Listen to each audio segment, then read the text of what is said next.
Well, we're back to a normal time for, I don't know, 1 week. Welcome to Squared Circle Radio Live on our YouTube channel immediately following Monday Night Raw. I am your host, your phenomenal host, Mr. Podcasting, Chris Belcher. Thank you for being with us. Whether you are with us live on the YouTube channel, you're listening to the replay on podcast, or you're watching the video on YouTube afterwards, we appreciate you being here. Thank you so much. If this is your first time joining the show, thank you for being here. Go back in our archives, check out our past episodes. We would appreciate that so very much. Man, what a Monday Night Raw it was tonight. I was entertained.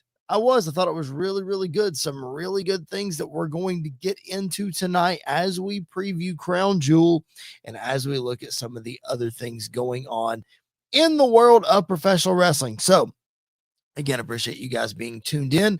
If you have comments, if you have questions, please make sure to drop them in the chat. I will do my best to get to all of them. So drop those in there. And if you're not watching live, just drop those comments in as well, and I'll be sure to respond to those afterwards. Shout out to my co-host Andy York, who is still taking time away for his family, and shout out to my brother from another mother, Jared Justice, which I don't think that I acknowledged when it happened. So, Jared, I love you, man. I apologize. But if you follow him on social media, he and his wife had a baby as well. So congratulations to them. Of course, they're both enjoying their family time, but I am here holding down the fort, Squared Circle Radio, because we got wrestling to talk about, ladies and gentlemen. Let's get to it. WWE Crown Jewel coming up on Saturday at 8 a.m. Eastern time, I think it is. I will not be watching it live. I'll just be honest with you. I will not.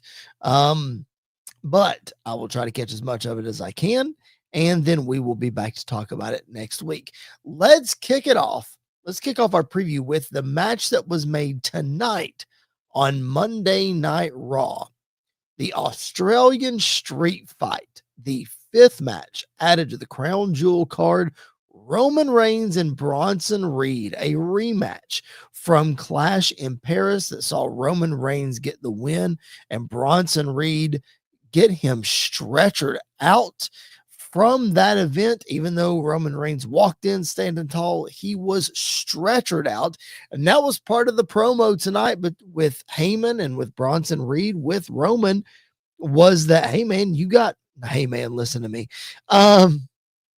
Roman, you got stretched out. Your uncle and your dad never got stretched out. I'm sure they're looking down on you and they're very disappointed right now.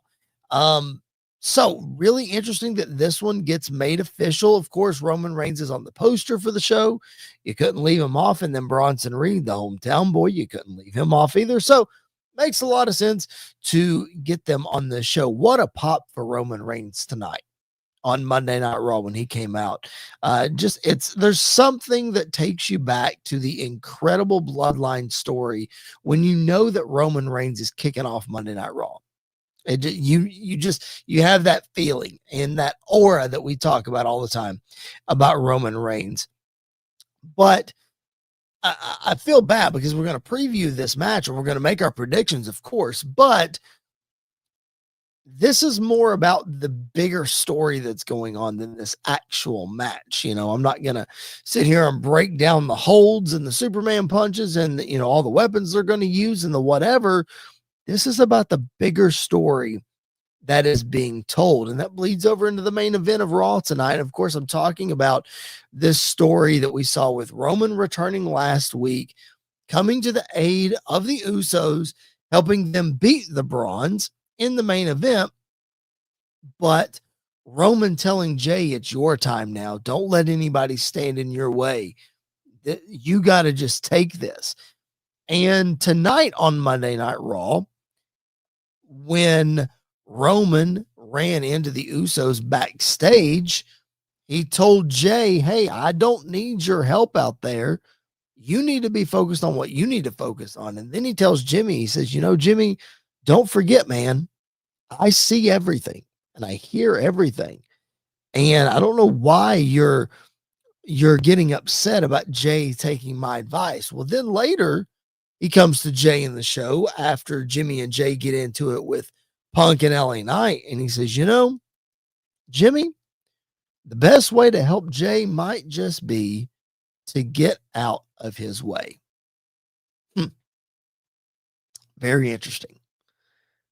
You know, we look back and we see the incredible bloodline storyline that we got from 2020 all the way till, we'll call it Netflix Raw, was sort of the end of the bloodline story in itself, or at least that book of the story. I'm not going to say that chapter because that story had a lot of chapters, but I would say that book was closed. And Netflix Raw. Maybe we're opening a new book right now. That's what I was going to say. It's like, I feel like this story of the bloodline is now in this next stage. We often talked about how the original bloodline story was about Jey Uso. So this is certainly a continuation of that. And we're building up Jey Uso here to see kind of which way he's going to go. So in order to build up Jey Uso, in order to properly tell this story, you got to have Roman Reigns on TV consistently for a while, at least I would think. So maybe we get Roman, maybe not every single show, but we get Roman from now until at least War Games. I would assume after War Games, he would take the whole month of December off. Maybe he'll come back for the Rumble and, whatever. But it would be nice to have him from now until WrestleMania. I don't see that happening. All that to say, if you want whatever direction this goes with Jimmy and with Jey, you got to have Roman in here to solidify this story. Because if Jimmy is telling Jey, you're acting like Roman, if CM Punk is saying, I like Jey Uso, but I don't like little Roman over here, LA Knight saying you ain't never going to be Roman Reigns. Like all these references with Roman right now, in the short time that he normally sticks around, it's going to be really hard to tell this story with Jey Uso if Roman is not there. It's just not going to have the same impact. So you've got to have Roman in there to be able to tell this story. I mean, is Jey Uso trying to become the tribal chief? Like, is he headed that way? I don't know. It's interesting because we always said there was a lot of different ways they could go with the original Bloodline story, and they went a lot of different ways with it. But it took a while for it to play out. I'll give you an example. Look back at SummerSlam 2023 and the heel turn of Jimmy Uso because he didn't want Jey to act like Roman. Well, I'm sure 2 years down the road, they didn't have this planned exactly, but you could go back and pay that off now because, hey man, 2023, I costed you the championship because I didn't want you to be like Roman. Now you're starting to be like Roman. And I told you what was going to happen when you became champion. So you can call that back. So I don't know. I don't know where they're going to go with this. I'm really interested in it though. Really, really interested in where this story goes. The issue that I have with it though, and this is why we got to have Roman on the show so that all this can play out. The issue that I have with it is that Roman Reigns is a monster babyface right now, like biggest in the company. Judging by the pop that he got tonight, I mean, everybody loves him. And he's got that aura that we always talk about. So if Roman is going to, I guess he's going to teeter this line of being the tribal chief and being about, I don't know. I really don't know. All I'm saying is, as big a babyface as Roman is right now, I don't want him to be the heel that he was. And I don't know that Jey Uso is going to be that kind of a heel as well. But if Jey Uso is going down this road of becoming the next tribal chief, the next Roman Reigns, there's only one person to lead him down that road, and that's Roman Reigns. Unless, as we turn the page to the next match in a minute, there's an opening in the Vision If Seth Rollins is kicked out, maybe Jey Uso aligns himself with Paul Heyman. That could be interesting. Roman wants revenge on Paul Heyman anyway.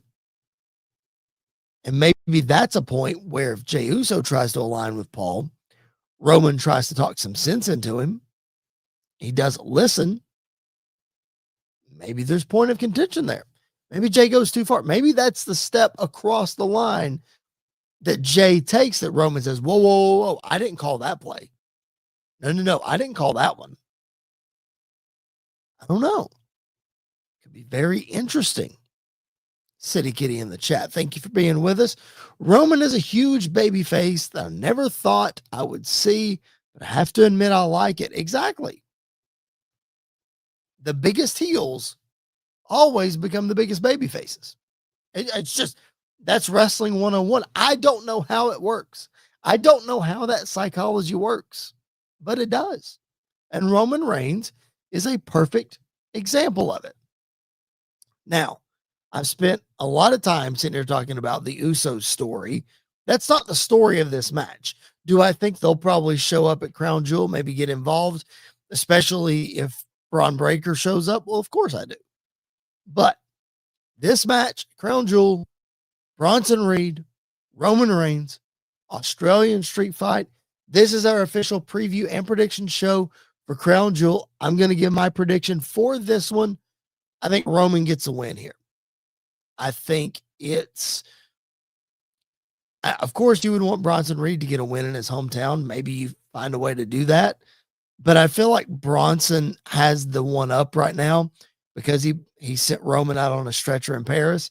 So I think Roman needs to get it back. I think Roman gets a win. I think just like Clash in Paris and just like SummerSlam, this match opens the show and we're off to the races for the show. So I think Roman gets the win here at Crown Jewel. All right. Swig a Mountain Dew for the worker man as we continue this preview talking about, speaking of Seth Rollins, for the men's Crown Jewel Championship. The defending champion, Cody Rhodes, which I'm not sure exactly if that's how that's going to work every year, but nonetheless, the defending champion, Cody Rhodes, and also current undisputed WWE champion, Cody Rhodes, taking on the world heavyweight champion, Seth Rollins, in part 4 of this incredible rivalry between these two. And Cody is quick to remind Seth Rollins that he's 3-0 against him. And for those of you who might be new to the world of wrestling, go watch that package that was aired last week and tonight. We'll talk about both of those.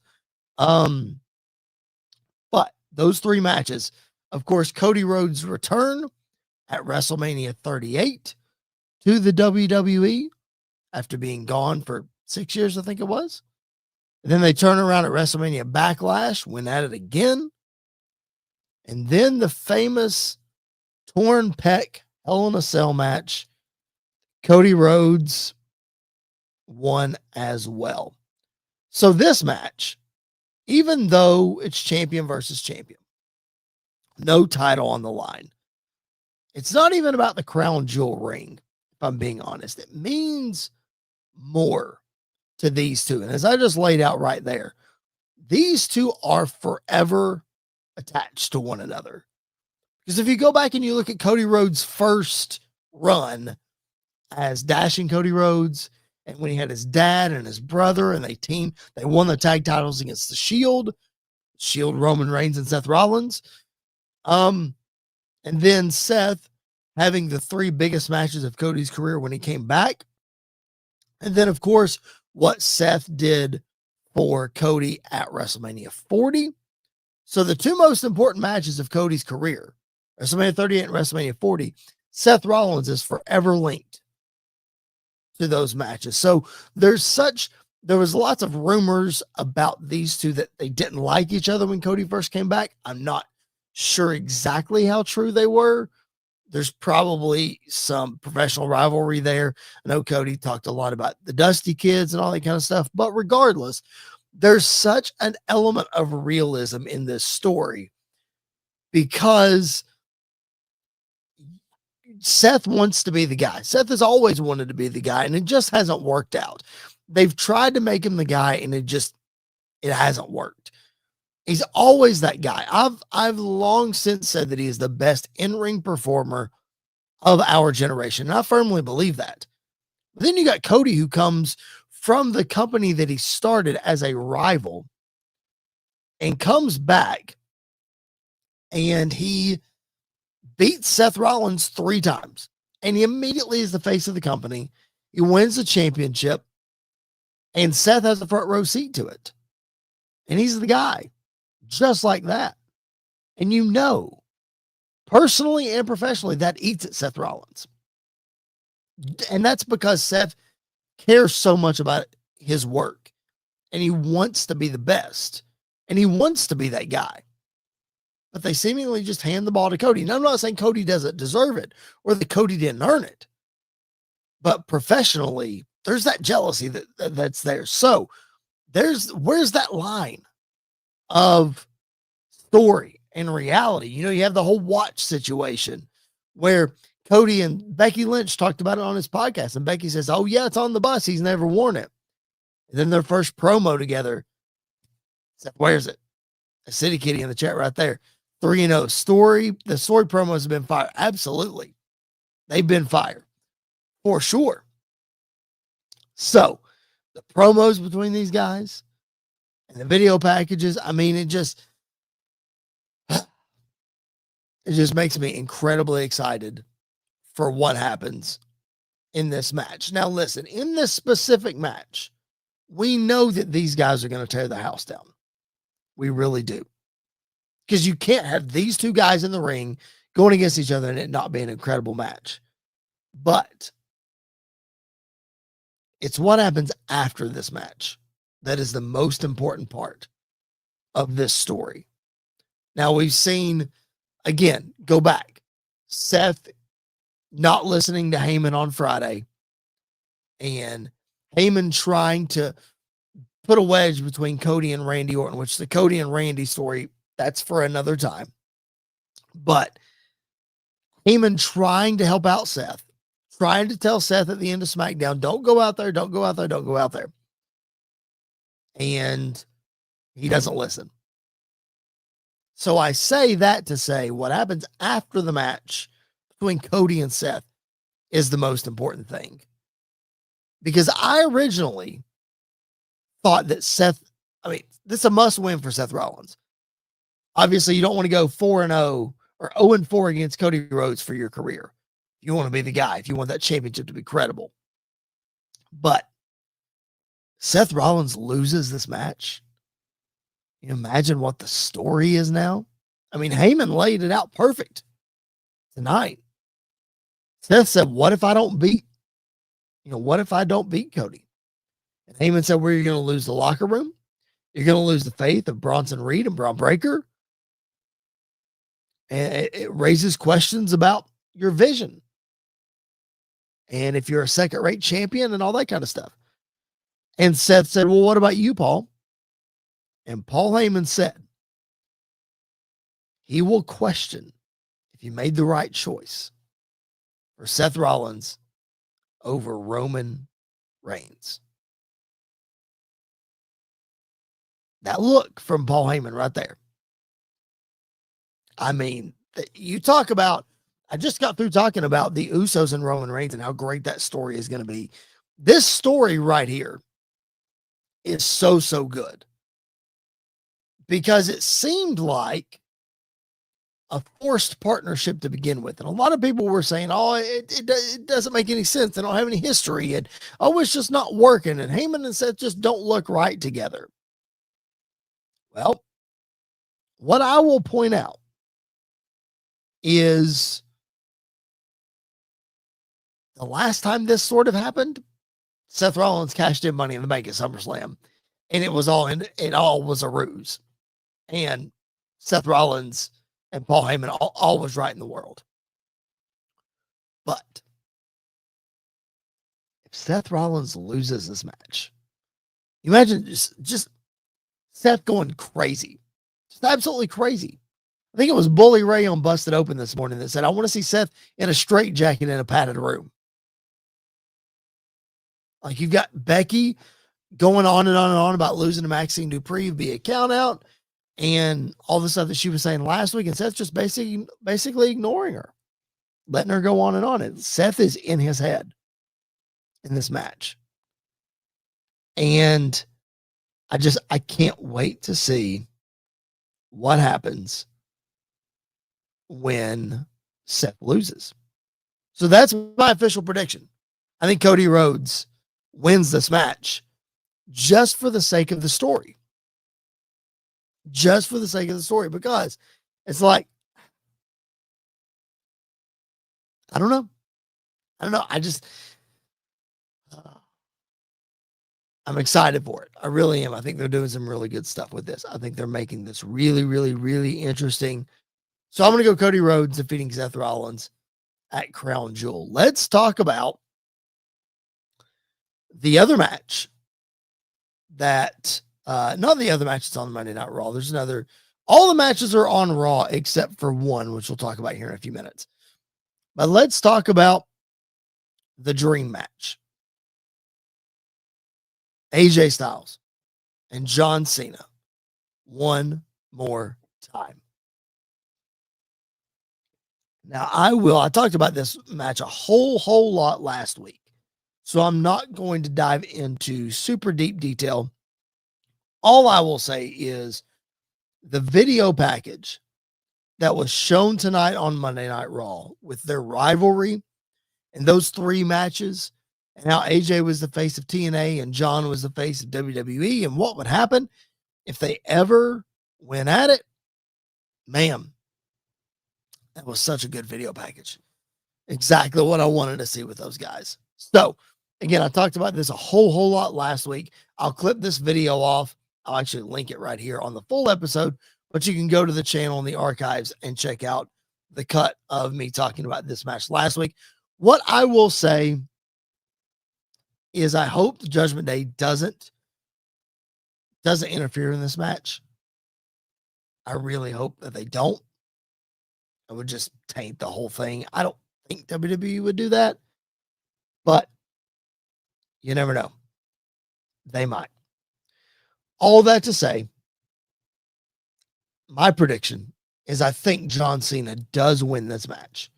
I think losing to Brock Lesnar, he needs to get one up before he's gone for another month and ahead of War Games, if he's going to be in that, ahead of his last 3 appearances, whatever it is, 4 appearances, I guess, after Crown Jewel. So I think John Cena gets it done here. I think AJ is a great guy to be able to put him over on the way out. I think AJ is willing to do that. I think AJ probably wants to do that.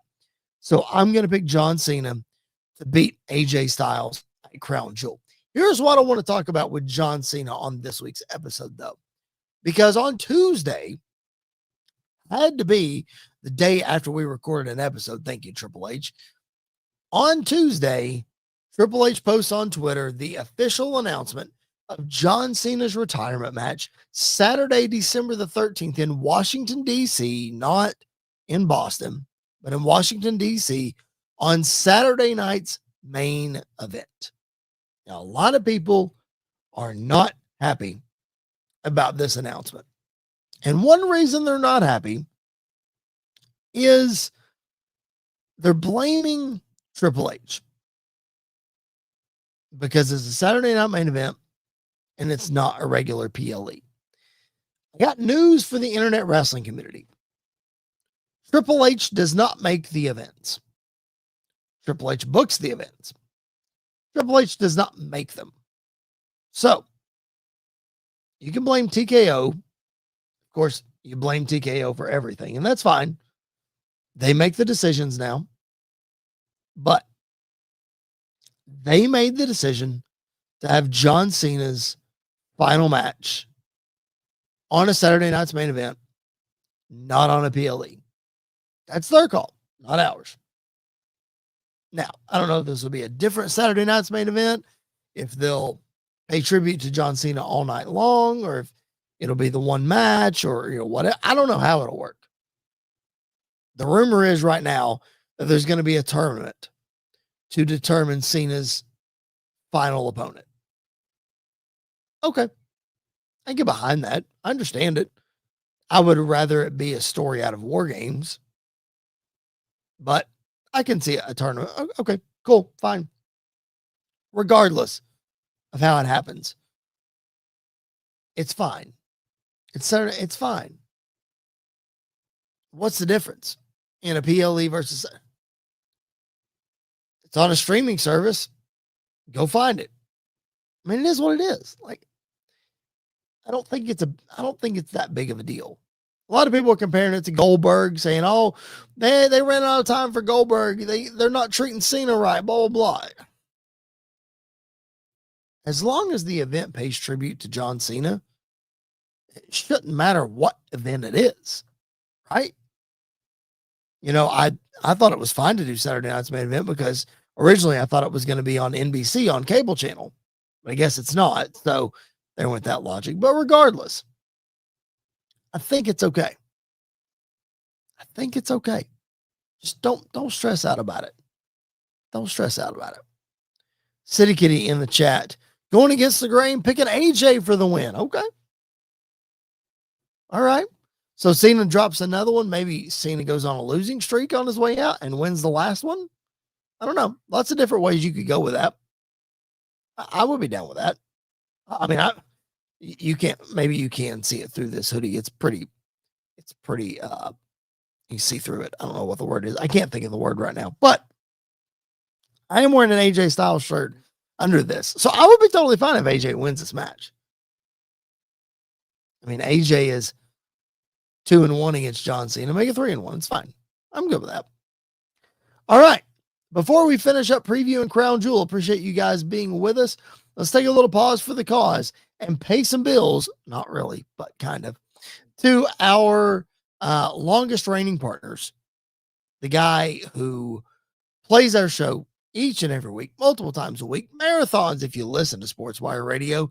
Talking about the Reverend Tom Bryce. Let's hear from him, and we'll be back on the other side. Looking for all the latest happenings in the world of sports and wrestling? Well, you're in luck because Sports Wire Radio has you covered 24 hours a day, 7 days a week, and 365 days a year. With great shows in the world of sports, such as the Pinstripe Chronicles, hosted by Uncle Tats, Donald Stewart, and Rob Barrows. New York Baseball Talk with Chris Bazaya and Rob Maraska. The Liftoff Jets, also hosted by Chris Bazaya and Sharman Phillip. Neil Villapiano and the Devil's State of Mind. Randy Dillon's Hockey Fan Chat. In the world of wrestling, Sports Wire Radio has you covered with Squared Circle Radio, featuring Chris Belcher, Andy York, and Jared Justice. Those sit-down marks with DB, Primo, AJ, and Michael. A work in progress, featuring the Mayor of Canton, Piles, and Glenn Abbott. You can catch all of these great shows and more anytime, anywhere, and any place via the Listen Live button on sportswireradio.org, and you can also catch Sports Wire Radio anytime on YouTube at Sports Wire Radio 6579 to catch all the latest happenings in the world of wrestling. Sports Wire Radio has you covered. It's all sports matters and all wrestling matters here on Sports Wire Radio. I am your host, the owner of Sports Wire Radio, the #1 global radio station, the owner of the Promo Wrestling Federation, and one of the owners of the Pride Wrestling Federation. Your voice, figuratively and literally, where all wrestling matters, the Reverend Tom Bryce. Thank you, Tom. Thank you to Sports Wire Radio and their continued support of Squared Circle Radio. We appreciate them so very much. Hey, listen, Tom gave you the YouTube channel for Sports Wire Radio. I highly recommend that you go check it out, especially if you are a fan of rock music, because Tom Bryce has just released an exclusive interview with Josie Scott, the original lead singer of Saliva. Yes, that is right. I have not gotten to check it out yet, but he texted me about it a little while before we went on the air here, and I want to check it out. I was a big Saliva fan back in the day. I love Saliva's contributions to the WWE with Batista and Chris Jericho, and then, of course, the famous duo with Chad Kroeger, the song Hero from the first Spider-Man movie. Like, Not to mention all the stuff that Saliva did on their own, always. And the name just escaped me. Something System. Regardless, man, go check out his interview with Josie Scott. I'm sure that it is well worth your time. I'm going to be checking it out with you. And yeah, so go support Sports Wire Radio in that way. They don't only just do wrestling. That's a fantastic interview that they've got with Josie Scott. So go check that out. Tom Bryce would appreciate it so much. Tell him I sent you. He'll appreciate it even more. All right, let's get down to it. Last two matches to preview here on the Crown Jewel preview show. Appreciate you guys being with us. Stephanie Vaquer and Tiffany Stratton for the women's Crown Jewel Championship. Now, I said earlier I didn't know if it was like a ring defense for Cody Rhodes, since he was technically the champion last year, but I guess not. I guess the ring is vacant because Liv Morgan is on injured reserve. But even if she was still here, I would assume it's just a new winner of the ring every year. But regardless, Tiffany Stratton, Stephanie Vaquer, I think this match is going to be really, really good. Like really, really good. In-ring stuff, I think, is going to be good. And I know Tiffany was part of that major botch on SmackDown last week. I think, yeah. Let me check my notes. Was it last week? Yeah, last week. Sorry, with Nia Jax and with Jade Cargill. But I think this is going to be really good. They had a contract signing on SmackDown, which I wasn't a huge fan of, if I'm being honest. Contract signings are normally pretty spicy, and this one didn't do it for me. I feel like contract signings need a story with them, and this match doesn't have a story. You know, AJ said tonight on his promo about John Cena, their match doesn't need a story. No, it does not. Seth Rollins and Cody Rhodes, nope, they don't really need a story because they have a history. These two, Tiffany and Stephanie, don't really have a history, at least to my knowledge. Somebody correct me if I'm wrong on their NXT stuff, but yeah, City Kitty live with us in the chat. Looking forward to this match with Stephanie and Tiffy time. It's going to be really, really good. All I'm saying, though, is in ring, it's going to be good. Out of the ring, the contract signing, I wasn't a fan of. I wasn't a fan of. And then even more not a fan of inserting Julia and Kiana James into it. That was kind of weird. Take it or leave it on that. But I think the match will be good. I'm excited for the match. I really am. My prediction for this one is Tiffany Stratton. I think Tiffany gets the win here. I think Stephanie would benefit them. I don't want to say benefit the most. It would be good for her as a young champion to get this win. It would really establish her. But I think Tiffany is treading water right now over on SmackDown as the champion. And I think Tiffany needs this win a lot more than Stephanie does right now to prove that she is still as good as she's been. Let's not forget how good her reign has been. You know, she's had the title, I think it's like the third longest reign or something, but we got to remember how good she is.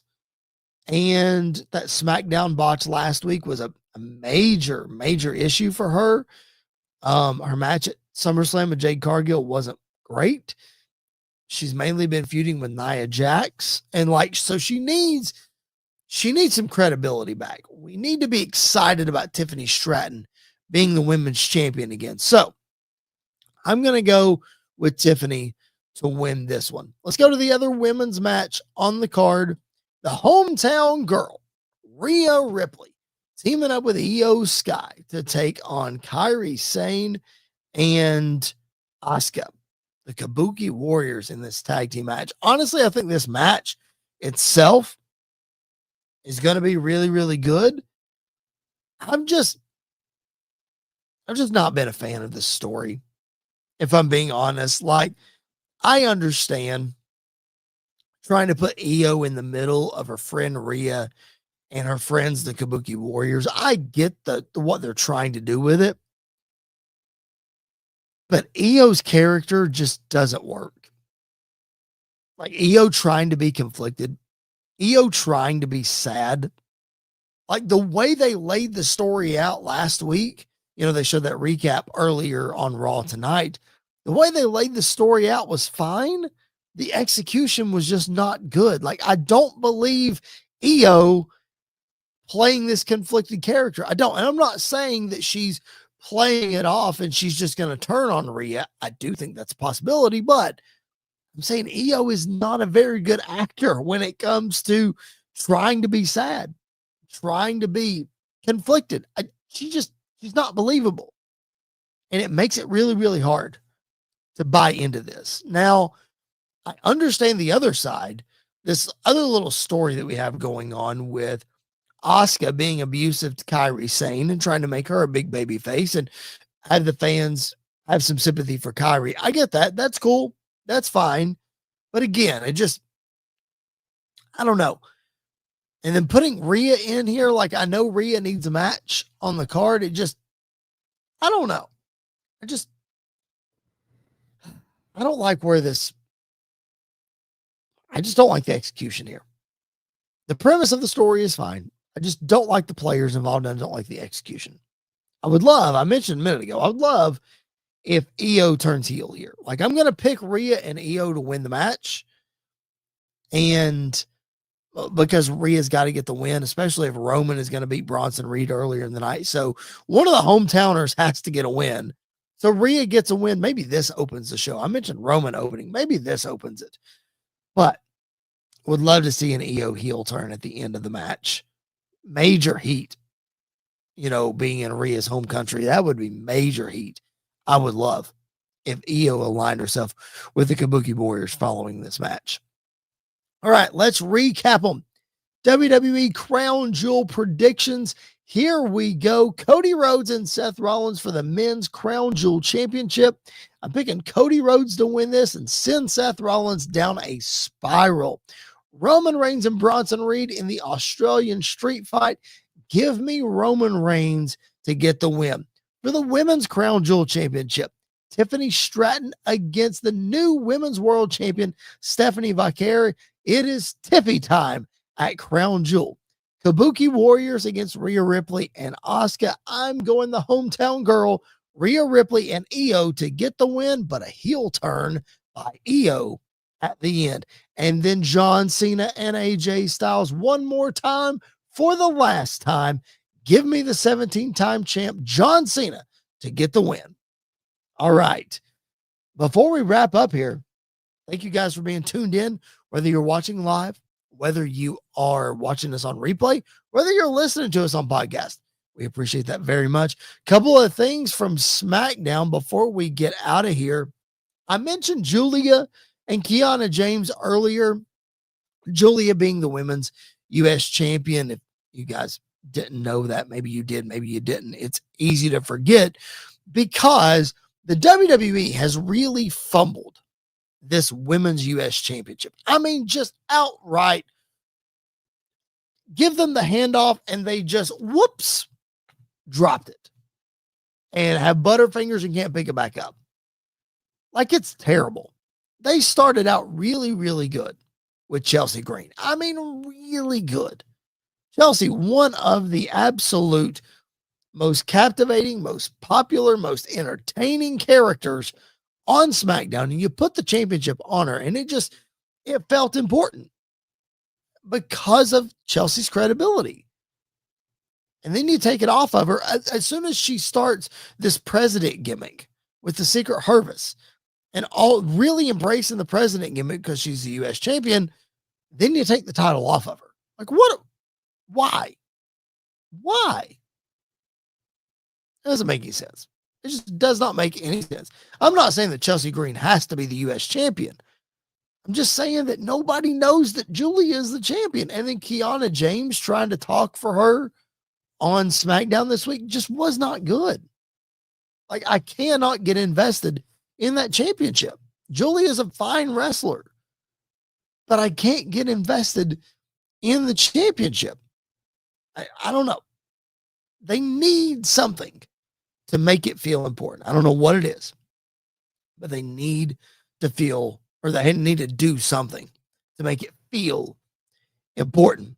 Speaking of SmackDown, Booker T joined Michael Cole again on commentary. I guess Corey Graves is out nursing his injuries. I assume Carmella's about to give birth to their baby. Who knows? But regardless, Booker T tweeted out earlier in the week. I just thought it was hilarious, especially because of a lot of the things that we've been talking about on this podcast over the last couple of weeks. Booker T tweeted, #breaking news. According to sources, several talent in WWE, TNA, and even AEW are baffled. People still believe what they read online. It's just amazing. It's just amazing. Just goes to show you that the Dave Meltzers and the Wade Kellers and the whoever's of the dirt sheet world, they don't have all the answers, guys. And like I read the rumor earlier about the tournament for John Cena's final match. They came from Dave Meltzer. It might be true and it might not. I understand that everybody loves a rumor mill. Everybody loves to gossip about what's going on, but like some of these things might be true, but a lot of them are not. Case in point, Andrade showed up in AEW this week after he quietly left WWE. He shows up in AEW. And I'm looking at my phone because I want to see, yeah, this timeline is very interesting. He left WWE in March of 2021. He debuted in AEW in June of 2021. He left AEW in December of 23, debuted at the Rumble in January 24. September 25, leaves WWE. October, returns to AEW. I think I have the tweet here that yes, here it is.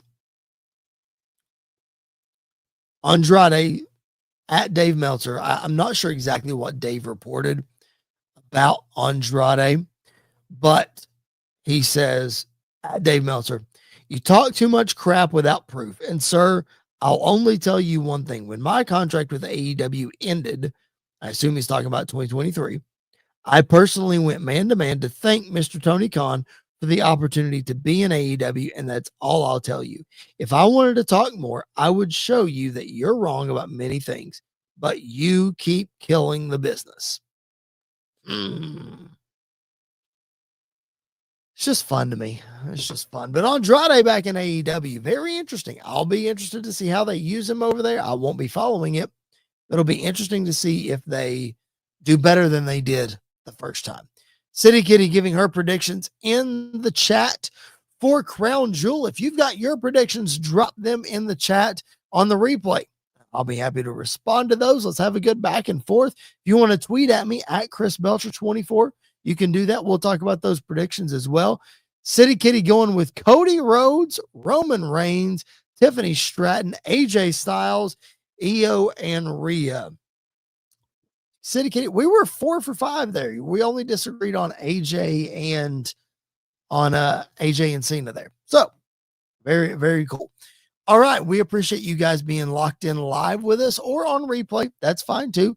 The one thing we ask is whatever method that you are checking out our show, whether you are listening on podcast or you're watching on YouTube, hit that subscribe button. It helps us a ton. Doesn't cost you a thing. And if you hit that notifications bell, you'll get a notification each and every time we go live here on our YouTube channel, which is after Raw on Mondays, except for this coming Monday, because Raw is at 8 a.m. Eastern time, and it's going to end about 10:30, 11 a.m. We are not going to do a live show immediately following Raw. This coming Monday, we'll be live in the evening time. Check social media for that.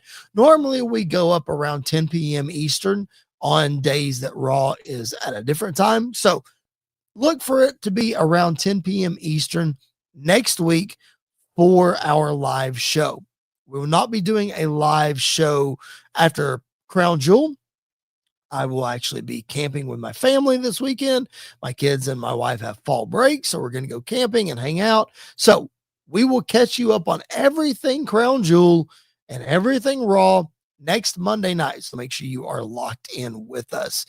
My name's Chris Belcher. Thank you so much for being with us on another edition of Squared Circle Radio. Again, make sure you like the video, subscribe on the way out. Shout out to WSN and SportsWire Radio, our partners. We appreciate them so very much. And thank you all for being with us on another edition of Squared Circle Radio. We will catch you guys down the road.